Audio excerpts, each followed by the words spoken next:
দিশার ইউটিউব চ্যানেলে সবাইকে স্বাগত।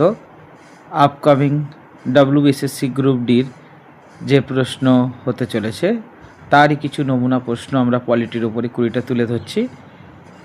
আশা করি এই ধরনের প্রশ্নই তোমরা আপকামিং পরীক্ষাতে দেখতে পাবে। প্রথম কোশ্চেন কি আছে, ভারতের সংবিধান কার্যকর হয় কবে? অপশান এ 15ই আগস্ট 1947, বি 26শে জানুয়ারি 1950, সি 26শে নভেম্বর 1949, ডি 2রা অক্টোবর 1948। এখানে সঠিক উত্তর হচ্ছে 1950 সালের 26শে জানুয়ারি। তাহলে কি তারপরে এখানে একটা গুরুত্বপূর্ণ প্রশ্ন আসে কি, ভারতের সংবিধান কবে গৃহীত হয়েছিল? যদি গৃহীত হয়েছে বলতো তাহলে উত্তর হতো 1949 সালের 26শে নভেম্বর। পরের কোশ্চেন কি, ভারতের সংবিধান প্রণয়নকারী সভার প্রথম সভাপতি কে ছিলেন? Option A doctor Rajendra Prasad, B Jawaharlal Nehru, C BR Ambedkar, D Sardar Patel. এখানে সঠিক উত্তর হচ্ছে option A doctor Rajendra Prasad. তাহলে ডক্টর রাজেন্দ্র প্রসাদ জানি আমরা ভারতবর্ষের প্রথম রাষ্ট্রপতিও ছিলেন। এবং এই জায়গাটা একটা খুব গুরুত্বপূর্ণ প্রশ্ন আসে যে 1946 সালে 9th ডিসেম্বর গণপরিষদের প্রথম অধিবেশন বসে। এই গণপরিষদকেই বলা হয় যারা কিনা সংবিধান প্রণয়ন করেছে। সেখানে প্রথম অস্থায়ী হিসাবে সভাপতিত্ব করেছিল সচ্চিদানন্দ সিনহা। সচ্চিদানন্দ সিনহা প্রথম অস্থায়ী সভাপতি হয়। তারপরে 11ই ডিসেম্বর গণপরিষদের স্থায়ী সভাপতি পায় ডক্টর রাজেন্দ্র প্রসাদ। পরের কোশ্চেন, ভারত হলো একটি কেমন রাষ্ট্র? অপশান এ একনায়কতন্ত্র, বি ফেডারেল, সি রাজতন্ত্র, ডি সাম্যবাদী। এখানে সঠিক উত্তর হচ্ছে ফেডারেল স্ট্রাকচার, অর্থাৎ যুক্তরাষ্ট্রীয় কাঠামো ভারতবর্ষে দেখতে পাওয়া যায়, যেখানে একটি কেন্দ্রীয় সরকার থাকে এবং প্রত্যেকটা অঙ্গরাজ্যে একটি করে রাজ্যের সরকার থাকে। মৌলিক অধিকার কোন অংশে উল্লেখ করা আছে? অপশান এ অংশ 1, বি অংশ বি, অংশ সি, অংশ 3, অপশান ডি অংশ 4। সঠিক উত্তর কি অংশ 3, অর্থাৎ 3 নম্বর পার্টে হচ্ছে মৌলিক অধিকারের কথা জানা যায়। রাষ্ট্রপতির মেয়াদ কত বছর? ভারতবর্ষের রাষ্ট্রপতির মেয়াদ অপশান এ 4 বছর, বি 5 বছর, সি 6 বছর, ডি 7 বছর। সঠিক উত্তর হচ্ছে 5 বছর। অর্থাৎ ভারতবর্ষের সংবিধানের 52 নম্বর আর্টিকেল অনুযায়ী একটি করে রাষ্ট্রপতি থাকেন, যিনি সাংবিধানিক প্রধান। লোকসভার সদস্য সংখ্যা সর্বোচ্চ কত? Option A 545, B 550, C 552, D 560। এখানে সঠিক উত্তর হচ্ছে 550। কিন্তু কিছুদিন আগে পর্যন্ত আমরা জানতাম লোকসভার সর্বোচ্চ আসন সংখ্যা ছিল 552, কিন্তু সংবিধান সংশোধন করে বর্তমানে অ্যাংলো ইন্ডিয়ানদের বাদ দিয়ে দেওয়া হয়েছে, 2জন রিজার্ভেশন ছিল লোকসভাতে, তাই বর্তমানে লোকসভার সর্বোচ্চ সংখ্যা 550। রাজ্যসভার সদস্যদের মেয়াদ কত বছর? অপশান এ 4 বছর, বি 5 বছর, সি 6 বছর, ডি 7 বছর। এখানে সঠিক উত্তর হচ্ছে 6 বছর। এখানে রাজ্যসভার পরিবর্তে যদি লোকসভা বলতো তখন উত্তর হতো কি 5 বছর। আর একটা জিনিস মনে রাখবে যে রাজ্যসভার সদস্যদের কার্যকালের মেয়াদ হয় 6 বছর, কিন্তু রাজ্যসভা হলো একটি স্থায়ী কক্ষ। তারপরে কোশ্চেন, ভারতের সর্বোচ্চ বিচারালয় কোনটি? অপশান এ হাইকোর্ট, বি জেলা আদালত, C Supreme Court, D tribunal. এখানে সঠিক উত্তর হচ্ছে কি সুপ্রিম কোর্ট। পরের কোশ্চেন, সংবিধান রক্ষক কাকে বলা হয়?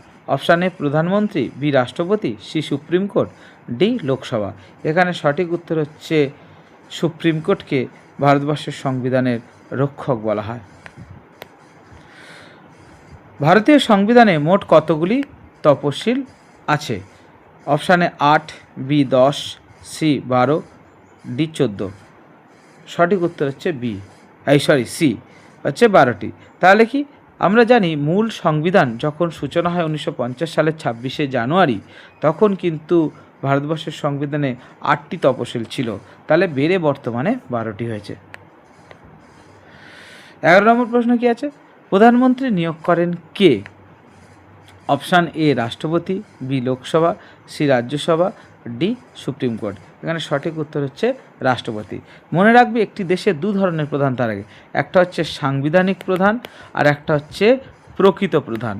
সাংবিধানিক প্রধান হচ্ছে আমাদের রাষ্ট্রপতি, আর প্রকৃত প্রধান হচ্ছে বলা হয় প্রাইম মিনিস্টার, অর্থাৎ প্রধানমন্ত্রীকে প্রকৃত প্রধান বলা হয়। 12 নম্বর কোশ্চেন কি আছে? অর্থ বিল কোথায় উত্থাপিত হয়? Option A Rajya Sabha, B Lok Sabha, C Supreme Court, D Rashtrapati Bhavan. সঠিক উত্তর হচ্ছে লোকসভা। মনে রাখবে 110 নম্বর আর্টিকেলে ভারতবর্ষের অর্থ বিল সম্পর্কে জানা যায়। এই ধরনের প্রশ্নগুলো আপকামিং গ্রুপ ডির জন্য কিন্তু খুব ইম্পর্টেন্ট। ভালো করে নোটিং রেখে মাথায় নিয়ে পরীক্ষা হলে যাবে। 13 নম্বর কোশ্চেন কি? জরুরি অবস্থা ঘোষণা করেন কে? অপশান এ প্রধানমন্ত্রী, বি রাষ্ট্রপতি, সি গভর্নর, ডি প্রধান বিচারপতি। তাহলে এখানে সঠিক উত্তর কি? আমরা জানি রাষ্ট্রপতি। মনে রাখবে এই যে সদ্য সমাপ্ত গ্রুপ সিতে একটি প্রশ্ন এসেছিল যে কত নম্বর আর্টিকেল অনুযায়ী অর্থনৈতিক জরুরি অবস্থা জারি করা হয়, তাহলে এখানে আমরা প্রশ্নটা পেলাম জরুরি অবস্থা জারি করেন কে? সেটা হচ্ছে রাষ্ট্রপতি। তাহলে 3 ধরনের জরুরি অবস্থা জারি করে, 352 নম্বর আর্টিকেলে জাতীয়, 356 নম্বর আর্টিকেলে শাসনতান্ত্রিক, আর 360 নম্বর আর্টিকেলে হচ্ছে আর্থিক জরুরি অবস্থা জারি করা হয়।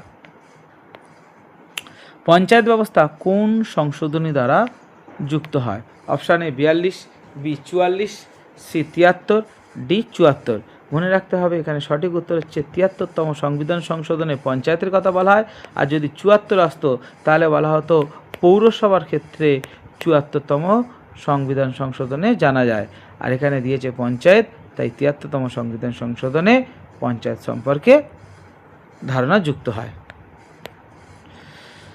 পরের কোশ্চেন কি আছে? যে নাগরিকত্ব সম্পর্কিত বিষয় কোন অংশে আছে? অপশান এ অংশ 1, বি অংশ 2, সি অংশ 3, ডি অংশ 4।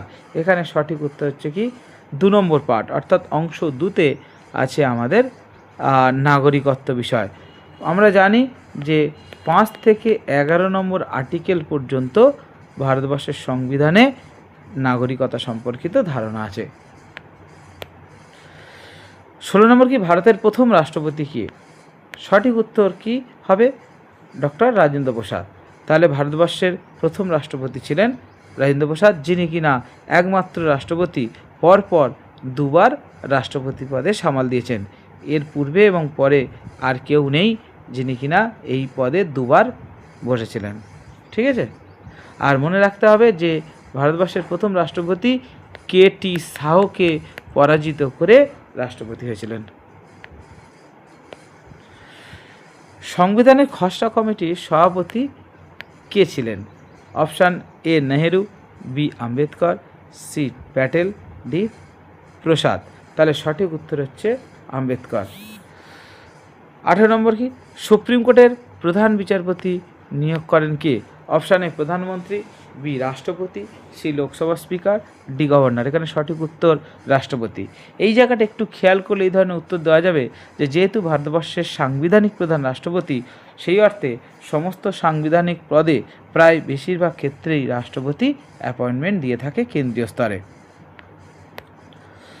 ভারতীয় সংবিধান বিশ্বের দীর্ঘতম লিখিত সংবিধান কার? এখানে হওয়া উচিত ছিল প্রশ্নটা যে বিশ্বের বৃহত্তম লিখিত সংবিধান কি হবে? সেখানে সঠিক উত্তর হবে কি আমাদের জানে ভারতবর্ষের সংবিধান সারা পৃথিবীর মধ্যে বৃহত্তম লিখিত সংবিধান এবং সবচেয়ে জটিলতম সংবিধান হিসাবে সারা পৃথিবীর মধ্যে পরিচিত। 20 নম্বর এবং শেষ প্রশ্ন কি আছে? রাজ্যের সংবিধান প্রধান কে? কেন্দ্রে যেমন এক ধরনের সাংবিধানিক প্রধান থাকে, প্রকৃত প্রধান থাকে। কেন্দ্রের সাংবিধানিক প্রধান হচ্ছেন রাষ্ট্রপতি এবং প্রকৃত প্রধান হচ্ছে প্রধানমন্ত্রী। রাজ্যের ক্ষেত্রে এরকম দুটো পদ থাকে। তাহলে এখানে সঠিক কী হবে? অপশান এ মুখ্যমন্ত্রী, বি গভর্নর, সি প্রধান বিচারপতি, ডি স্পিকার। এখানে সঠিক উত্তর হচ্ছে গভর্নর, অর্থাৎ রাজ্যপাল হচ্ছেন প্রত্যেকটা রাজ্যের সাংবিধানিক প্রধান। আর যদি রাজ্যের প্রকৃত প্রধান কে দিত তখন হয়ে যেত কি মুখ্যমন্ত্রী, অর্থাৎ সিএম প্রতিটা রাজ্যের প্রকৃত প্রধান হিসাবে পরিচিত। তাহলে এই ধরনের আমরা প্রশ্ন আলোচনা করব। যদি তোমাদের ভালো লাগে তাহলে এই ভিডিওগুলো দেখো এবং লাইক দিও। ঠিক আছে? Thank you.